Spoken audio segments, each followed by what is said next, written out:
Oke, siap. Terima kasih teman-teman. Tepuk tangan sekali lagi dong untuk official poster kita yang sangat luar biasa nih. Mengandung banyak pertanyaan juga buat teman-teman di sini. Jadi kami persilakan jajaran cast dan filmmaker untuk duduk di kursi. Assalamualaikum. Sorry nih, saya baru pertama kali soalnya di sini. Jarasta, this is the first time buat saya buat masuk ke dunia perfilman. Kenapa saya akhirnya pilih masuk dalam film Liora ini? Liora ini menjadi salah satu proyek pertama Jarasta yang benar-benar melihatnya ini bukan dari relevan, ceritanya ini bukan relevan dari banyak orang, tapi benar-benar realita yang dialami sama wanita dan pasangannya, mereka saling menerima. Dan saya harap dari proyek ini akan bisa menyampaikan hal-hal yang belum tersampaikan di antara suami istri, ibu mertua dan orang tua sendiri. Perasaannya sih naik turun ya. Tadi juga sempat sedih. Kebetulan ini ceritanya cukup ya relate lah ya. Mau diceritain juga terlalu panjang kayaknya. Jadi saya harap cerita ini juga bisa banyak membantu banyak teman-teman dan penonton ke depannya untuk jangan pernah menyerah dan selalu ada harapan dalam kehidupan. Oke, terima kasih. Tadi saya udah menyambut beberapa teman udah sering ketemu dengan saya. Mungkin saya nitip dulu pesan dari partner saya yang seharusnya juga duduk di kursi produser, Robert Ronnie, tapi hari ini kebetulan belum bisa hadir, lagi liburan bersama keluarga, tapi saya mewakili ID Source Entertainment dan Paragon Pictures. Film ini inisiatifnya bukan dari kita, tapi di sebelah saya ada Mbak Virgi yang membawa ide ke Paragon Pictures. Jadi kita belum kebayang tadinya bahwa ada cerita yang bisa kita ceritakan dengan luar biasa. Ternyata ide itu begitu kita olah menjadi skrip. Ini asalnya dari novel, dari kebetulan nanti dari buku, bukan dari novel ya, dari buku. Bukunya sudah dekat dengan orang-orang yang para pejuang garis 2 dibawa kepada kita melihat persiapannya sudah hampir 2 tahun dan akhirnya co-production dengan antara Jarasta, terus kemudian antara ID Source dan juga Paragon. Dan bahkan ketika kita ikutan bikin trailernya, tadi saya nonton aja ini masih basah nih. Jadi ceritanya sedemikian relatable. Jadi ternyata Paragon ini spesial. Kalau bikin harus bisa menyentuh hati Anda, kira-kira begitu. So, terima kasih kepada Mbak Virgi dan juga luar biasa cast-nya. Saya kebetulan yang udah nonton, para cast belum nonton. Beautiful. Yes. Ya. Wah, ini berburunya susah banget ya. Tapi kebetulan cast aslinya ini dari karakter ini kita wujudkan menjadi satu menjadi satu jajaran ensemble. Ini prosesnya juga cukup panjang. Sempat yang paling challenging adalah ketika kita menentukan satu, mungkin Marsha nanti silakan cerita bagaimana dia bisa relate dengan cerita ini dan kita ajak. Tapi terus kemudian kita mencari pasangan siapa yang bisa menampilkan, zaman sekarang katanya cowok green flag. Yes. Untungnya kita sudah kerjasama dengan Darius di film kita yang lain. Jadi kayaknya yang green flag ini Darius. Ya. Jadi harus dicari pasangan green flag yang pas. Nah, 2 ini kita tentukan dulu. Tapi terus kemudian kalau ensemble-nya, nah ini Mbak Virgin nanti bisa cerita lebih jauh. Wah, karena ada karakter dia yang juga muncul di dalam karakter atas pemilihan cast ini. Dan kita ajak beberapa teman yang akhirnya bergabung. Yang belum bergabung hari ini ada Olga Lydia ya. Iya. Ya. Ini sebenarnya represent orang-orang yang bisa dekat dengan karakter utama. Jadi sistem support ya. Jadi chemistry antar pasangan penting banget ketika kita memilih cast, plus chemistry antar sahabat yang diceritakan di sini. Sebenarnya memang tadi benar ya, diangkat dari buku ya, buku Liora namanya. Dan ketika kita membaca buku tersebut, ternyata di situ tuh gini loh, ini kan terinspirasi dari sebuah sosok ya. Nah, sosok tersebut ya teman dari kita semua. Tapi ternyata sebagai teman dekat, tidak semua terlihat sehari-hari. Baru ketika kita membaca buku tersebut, kita sampai wow, gitu ya, tercengang melihat perjuangannya segigih dan sedalam itu. Baru dari situlah kita bersama teman-teman semuanya, enggak, ini harus divisualkan.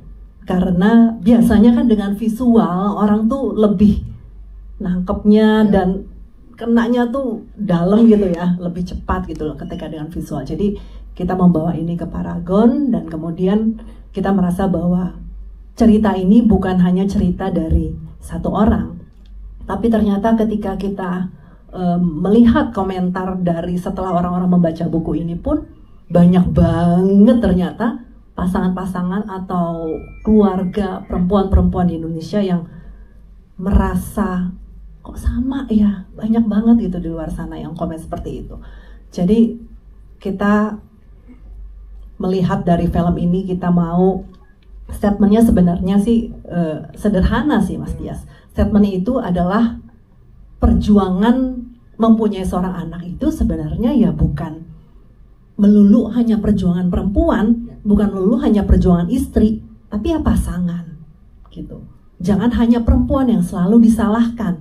Jangan kalau dalam apapun, oh belum punya anak pasti perempuannya, gitu. Nah, jadi disinilah film itu kita mencoba untuk menyampaikan kepada banyak pasangan-pasangan ataupun keluarga di Indonesia yang akan menonton bahwa film ini bukan hanya untuk menyelesaikan, tapi memang bisa menemani, bisa menguatkan semua yang relate di luar sana.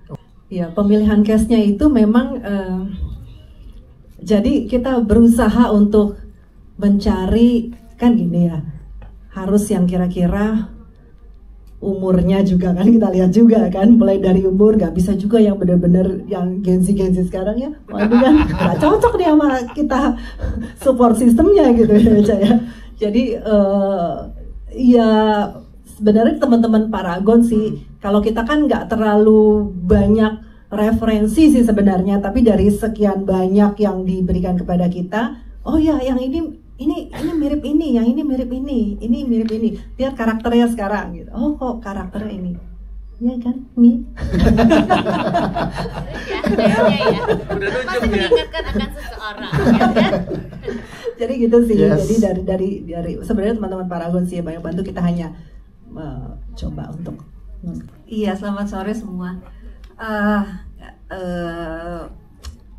Jujur ketika datang cerita ini udah suka, udah senang karena memang karakternya, ceritanya menginspirasi, sosok yang sangat kuat yang buat aku ya jauh dari diri aku sendiri ya. Diberikan beban ini sebenarnya bukan beban sih, sebenarnya aku dapat privilege untuk bisa merasakan menjadi si sosok karakter perempuan ini, bagaimana dia berjuang, bagaimana kuatnya dia menghadapi semuanya gitu. Luar biasa sih buat aku pengalamannya. Yang sangat aku kagumi adalah yang pertama adalah keberanian ya, berani. Tentunya di sini dia ada suaminya, tapi untuk karakter Mutia sendiri buat aku keberaniannya, perjuangannya itu sih, bahwa dia merasa dia berhak untuk berjuang gitu. Ada titik di mana dia sangat down, tapi dia kembali karena dia merasa ya memang perjuangannya belum selesai, dan itu buat aku luar biasa. Itu butuh kekuatan, keberanian yang luar biasa dari seorang perempuan. Tentunya juga bisa dibilang Mutia itu beruntung sekali punya suami, punya keluarga, sahabat yang menjadi support system terbesar buat dia gitu. Dia sangat beruntung. Iya. Selamat sore teman-teman. Sebenarnya pengen cerita bagaimana proses bergabungnya, tapi nanti kita tunggu Ropron aja ya. Kita simpan mungkin nanti waktu preskon premier ya. Yes. Teman-teman bisa datang lagi, jadi masih ada cerita serunya. Salah satu yang aku temukan dari sosok Fajri adalah bahwa laki-laki itu harus terlibat, harus hadir. yang namanya menikah itu kan ada dua orang yang mengikat janji, yang berkomitmen, yang ingin untuk membangun rumah tangga, keluarga gitu. Lepas dari apakah bisa atau tidak memiliki keturunan, bagaimana perjuangan mereka gitu, semuanya harus dilewatin sama-sama. Jadi seorang laki-laki itu ya harus hadir, yang kadang suka lupa gitu, hadirnya hanya sebatas mencari nafkah misalnya gitu.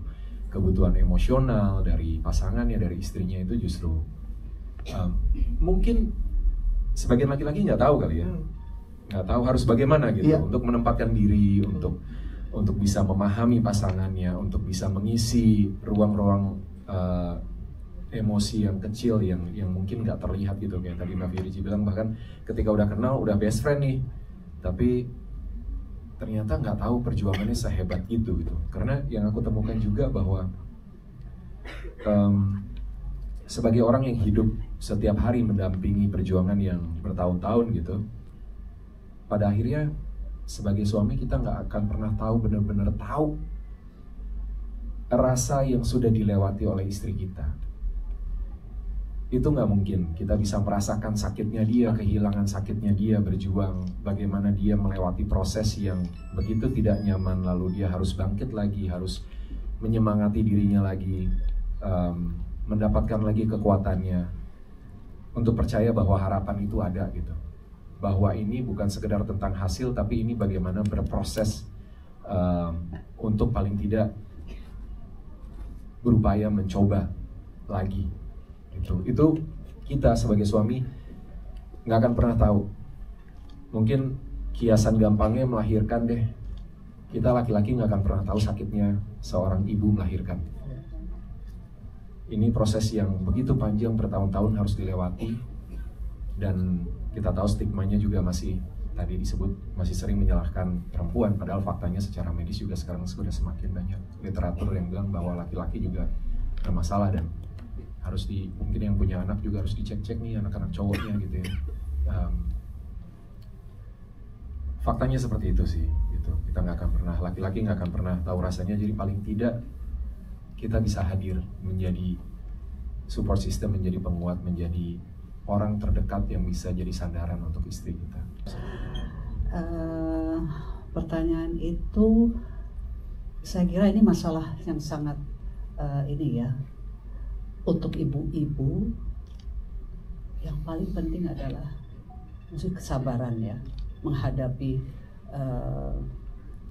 putrinya berkali-kali menginginkan anak, ternyata yang di atas belum memberikan. Kadang-kadang kita suka, kenapa ya ini belum bisa hamil. Tentu kalau saya berpikir adalah Tuhan selalu punya rencana. Karena kalau dikasih cepat mungkin ada sesuatu, dikasih lambat pasti kesabaran si ibu ini akan lebih gitu. Jadi sebagai ibu tentunya kita bisa merasakan apa perasaan anaknya, karena sebagai ibu yang pernah hamil tentu akan merasakan kalau saya di pihak dia, tentu saya akan kenapa ini terjadi gitu kan. Jadi ibunya ya harus sabar tentunya, bisa menghadapi ini semua, dan yang paling penting kembali kepada anaknya ya, harus menguatkan si anak agar dia bisa lebih tahu bahwa Tuhan selalu punya rencana. Yes. Selamat sore teman-teman. Kalau saya lihat dari film ini, justru perempuan-perempuan yang digambarkan semuanya high achieving, intelligent, successful, independent, berkeluarga, maksudnya punya pasangan masing-masing, dan seringnya dengan sosok perempuan seperti itu, katanya kalau teman-teman yang lain ya, tapi kalau saya sendiri merasa kadang kayak perempuan yang hyper independent itu selalu ngerasa kayak you have to depend on yourself always gitu. Dan sebenarnya kenyataannya nggak seperti itu. Memiliki support system itu sangat-sangat penting, dan saat baca skripnya tuh seneng banget melihat bahwa yang digambarkan lewat film Liora ini adalah support system yang sangat kuat. Kami berteman dan bisa benar-benar support each other not only dalam karir dan high achieving moments, tapi juga dalam hal-hal yang ya mengharukan seperti ini, dimana memang saya nggak mau bilang gagal, because I always know that there's gonna be harapan juga sih gitu. Tapi di momen-momen titik terendah hidup kita atau apapun yang terjadi, kita selalu ada for each other gitu. Dan kalau misalnya kayak tadi kan ada statistik 1 dari 6 perempuan di Indonesia mengalami kesulitan, saya termasuk salah satu perempuan itu gitu. Dan saya sadar betul in my own journey dulu seringnya merasa bahwa mungkin malu untuk mengungkapkan ini gitu, dan merasa bahwa beban ini harus saya tanggung sendiri gitu. Dan support system menjadi sangat penting, dan I'm so glad dalam film Liora ini kita menggambarkan itu. Jadi semoga itu bisa menjadi penyemangat untuk teman-teman pejuang karis di luar sana, bahwa actually you're not alone. Actually ini adalah sesuatu yang sangat common, dan actually ada banyak channel untuk seek help gitu. Tapi yang paling utama saat kita berada dalam lingkungan yang benar-benar support, kita nggak harus takut berjuang sendiri. Dan itulah peran saya di film ini bersama dengan Amy. Gimana, Bu?